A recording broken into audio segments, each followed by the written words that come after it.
They laughed when she bought a 1-acre wasteland for $12,000. They said she was throwing her life away on poisoned soil that could not grow grass, let alone dreams. Her own mother called it the worst decision since her divorce. Her ex-husband sent her a text message with a laughing emoji and nothing else. The real estate agent who sold it to her shook his head as she signed the papers and said some people just need to learn the hard way.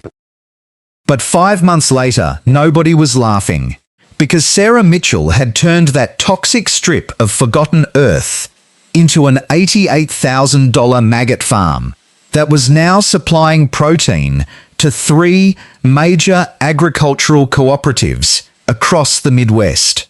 And the most shocking part was that she had never farmed a single day in her life. This is the story of how one woman took the ugliest piece of land in her county and built something so profitable that the same neighbors who mocked her are now begging her for business advice. But before we get to the numbers that will make your jaw drop, you need to understand exactly how far she had fallen. Because Sarah did not wake up one morning and decide to farm insects. This story starts with a breakdown in the parking lot of a grocery store.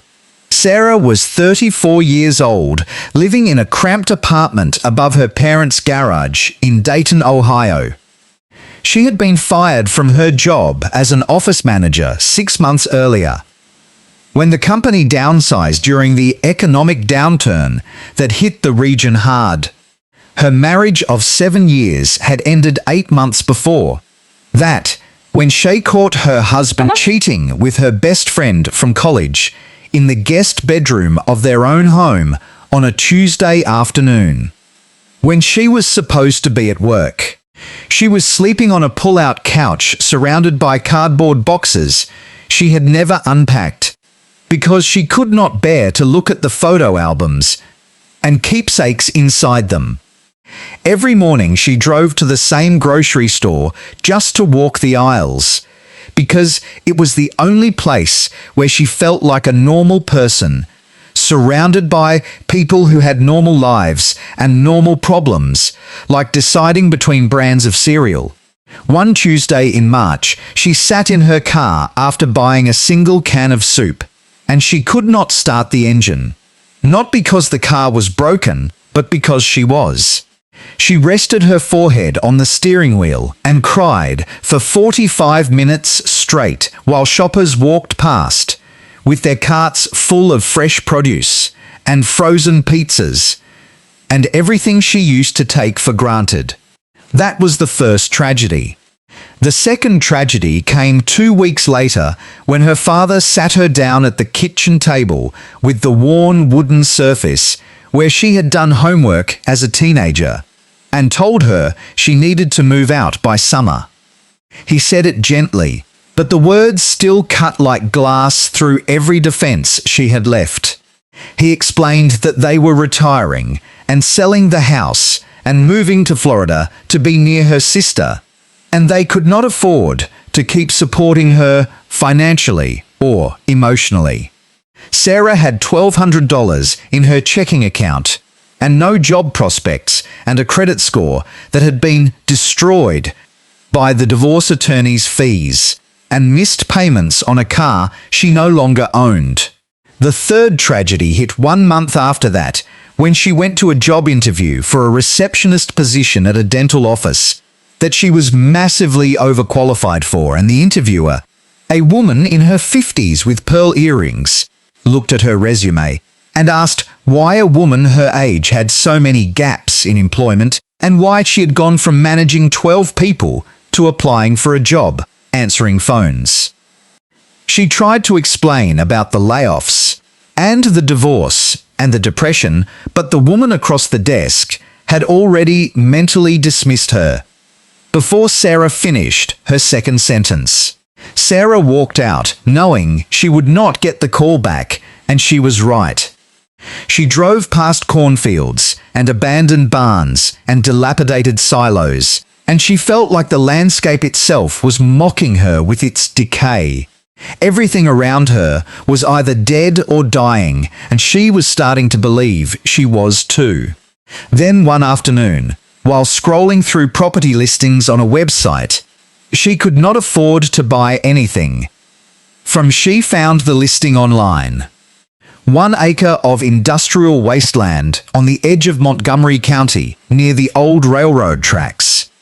The soil was contaminated from an old textile factory that had closed in the 1980s and left behind a toxic legacy of heavy metals and chemical solvents. The county had classified it as brownfield property, which meant it was practically worthless and legally complicated to develop.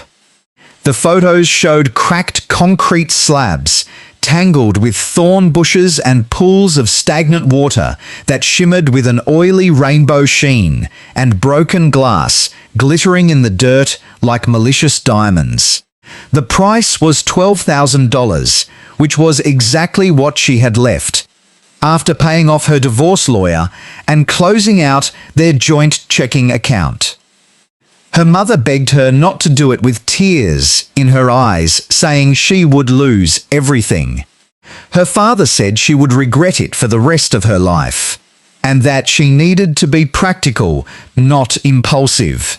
Her ex-husband posted about it on social media with the caption, "Some people never learn," and a photo of the property from Google Maps that made it look even worse than it was. But Sarah felt something she had not felt in over a year. She felt a spark. Not hope exactly, but something adjacent to it. A stubborn refusal to keep being the woman everyone felt sorry for.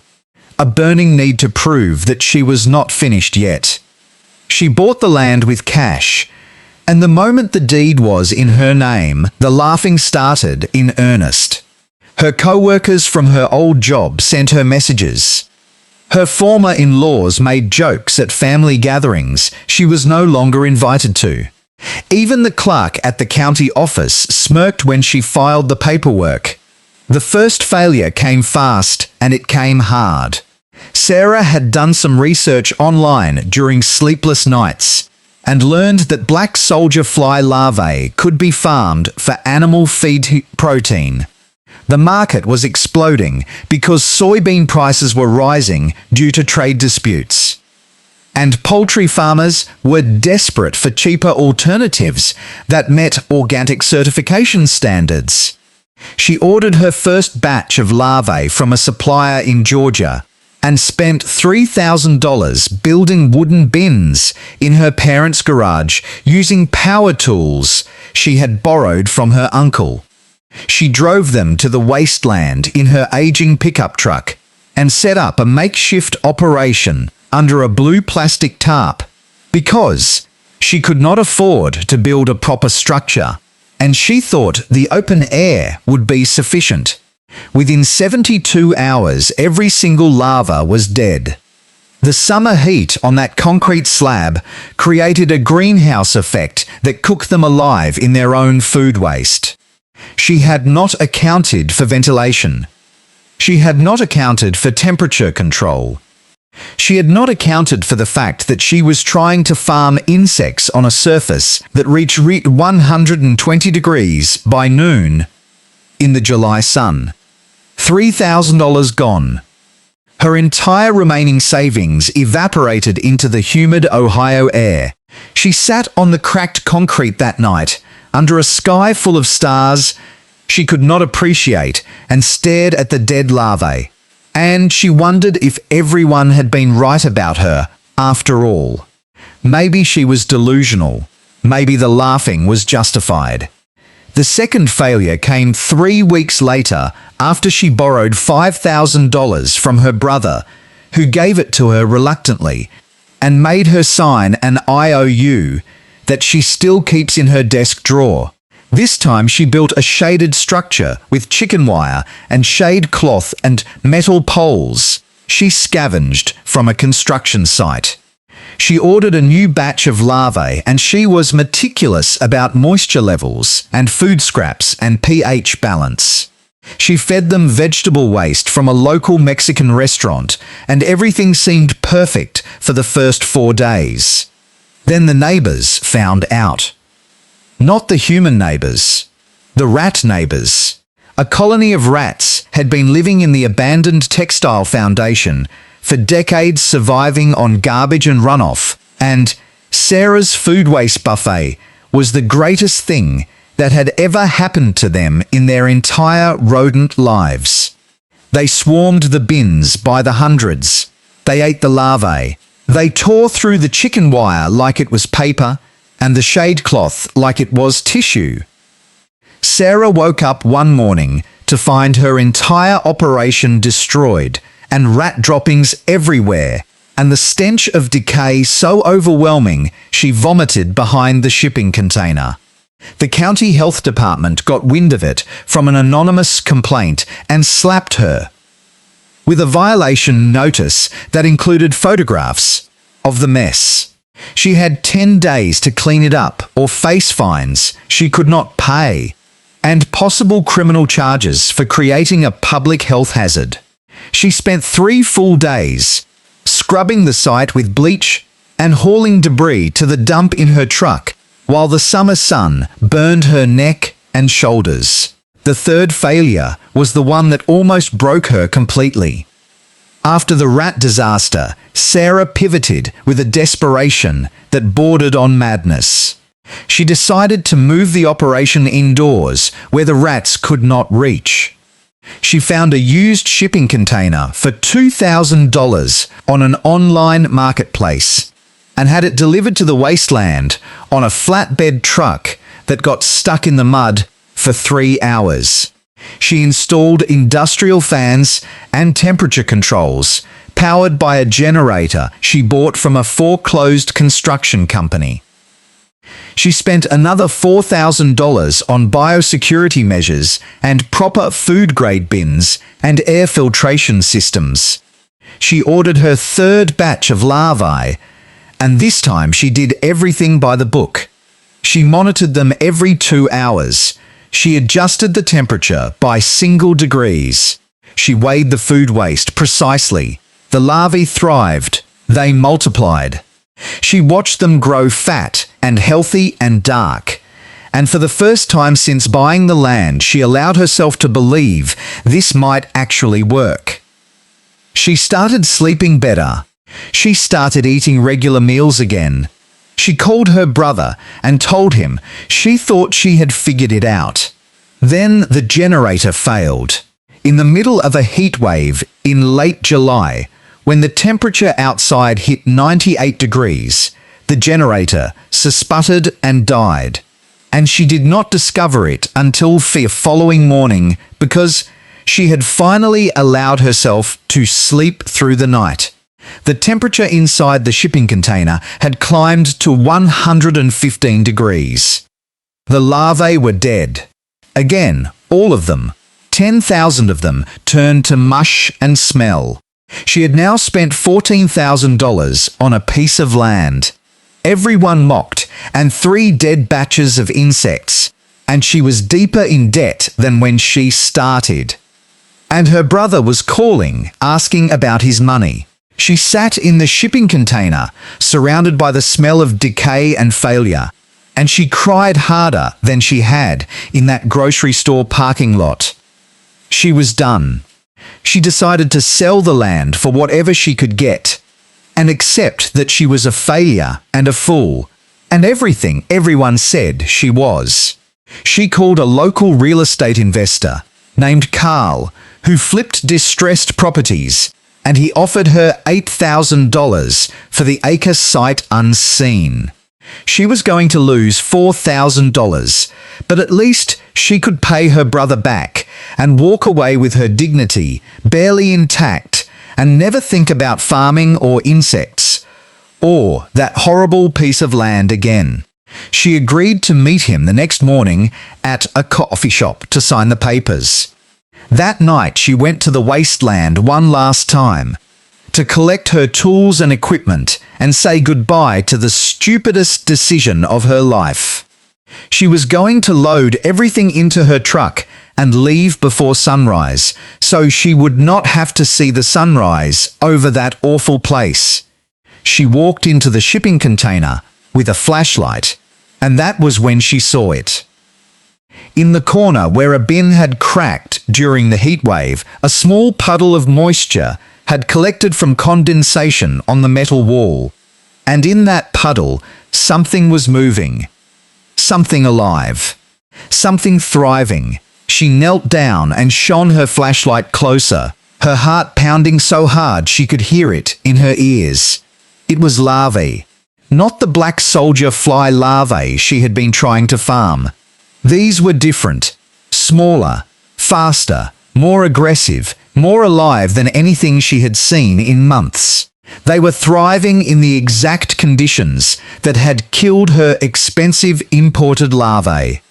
She had no idea what species they were, but they were alive and multiplying in a cracked bin filled with rotting food waste in 90-degree heat, with no climate control and no special food and no attention from her. She sat there for an hour watching them crawl and feed and grow while her flashlight battery slowly died. And then she did something that would change everything. She scooped them into a mason jar and drove to the Agricultural Extension Office at Ohio State the next morning, instead of meeting Carl at the coffee shop. She did not call to cancel.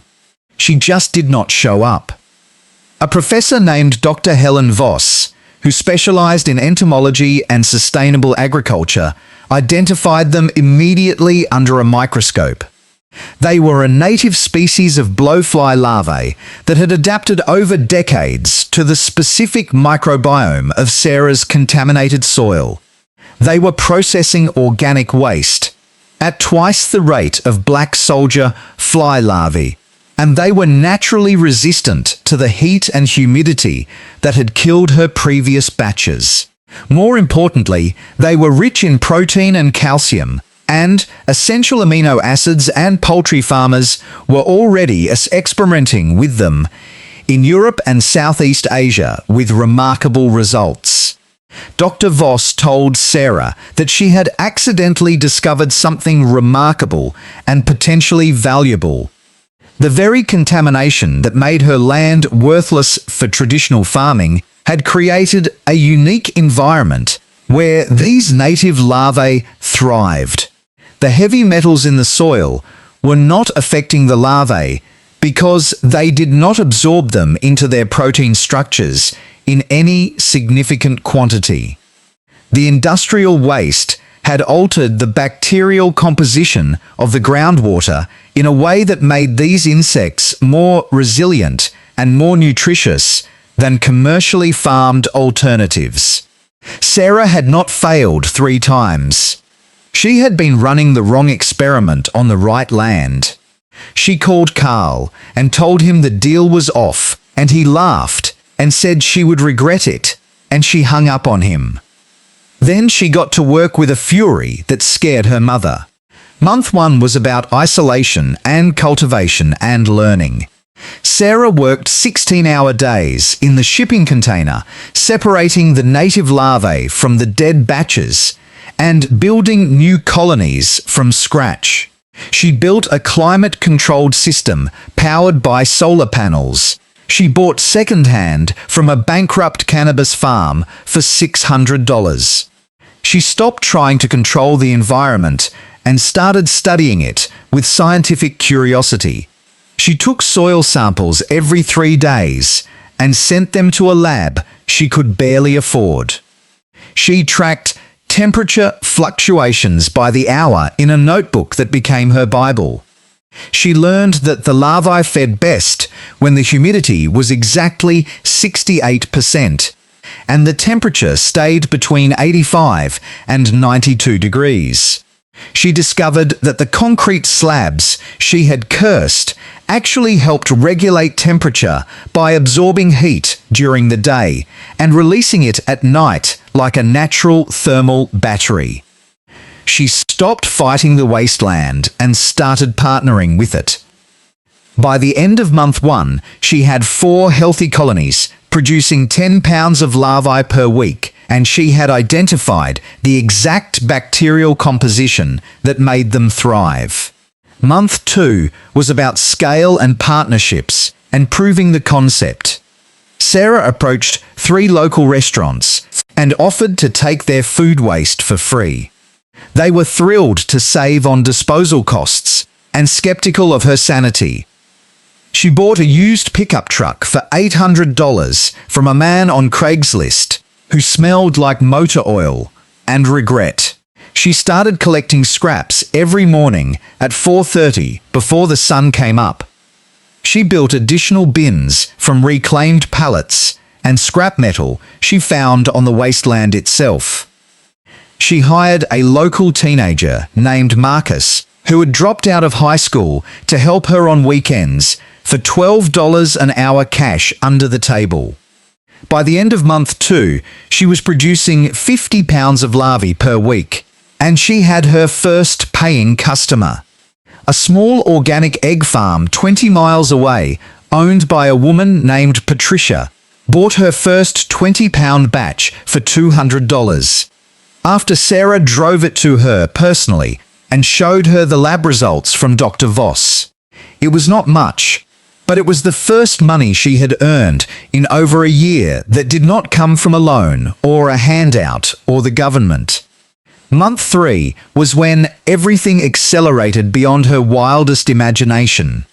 Sarah posted a video of her operation on a Facebook group for sustainable agriculture, and it went viral within the farming community within 48 hours.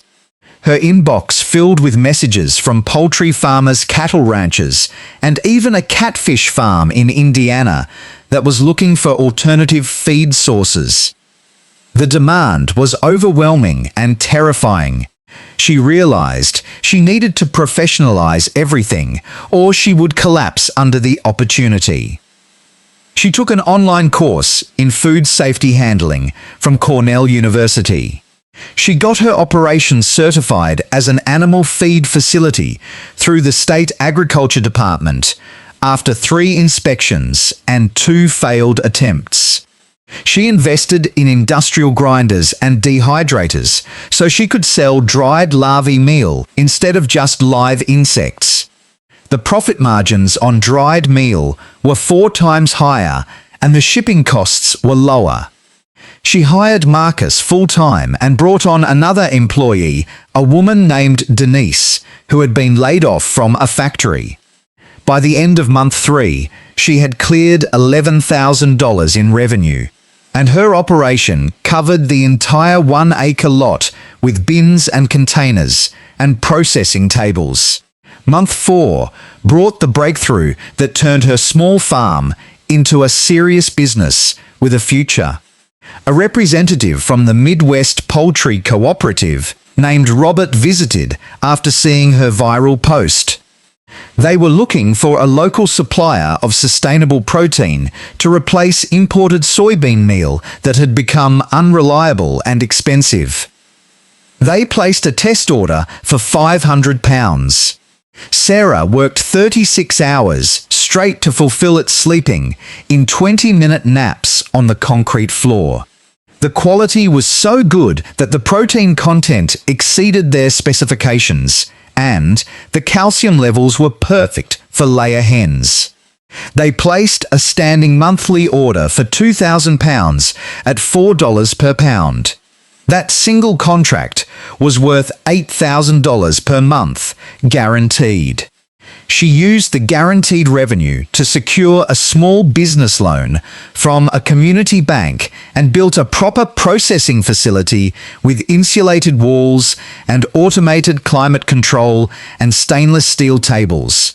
She stopped working out of a shipping container and started managing a real farm with employees and payroll and insurance. Month 5 was the month that silenced every single person who had laughed at her. The final revenue numbers came in, and Sarah had grossed $88,000.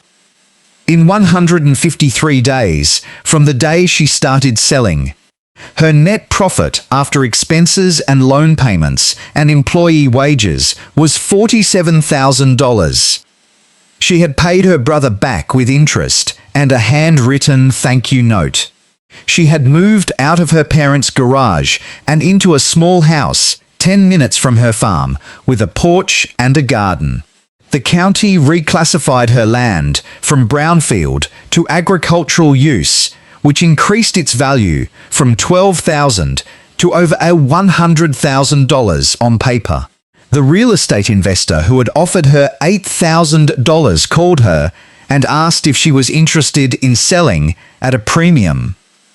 She laughed for 5 minutes straight and hung up. The same neighbours who had complained about rats and smells and called the health department now waved at her when she drove past and asked how business was going. Her ex-husband sent her a message asking if she needed an investor or a partner, and he used the winking emoji.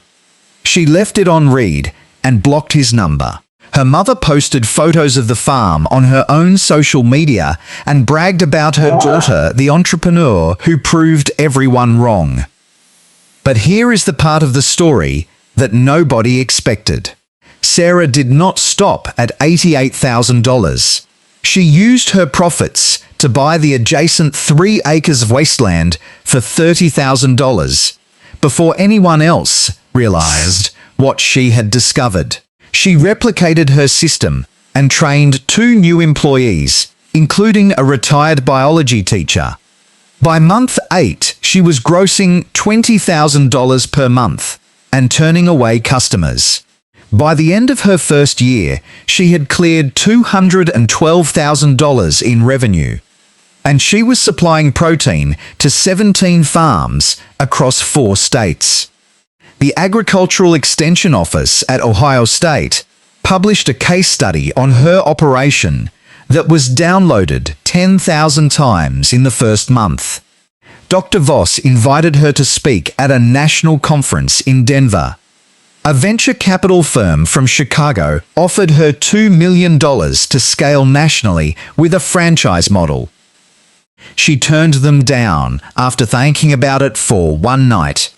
She said she did not want to become a corporate executive in a suit making decisions from a glass tower.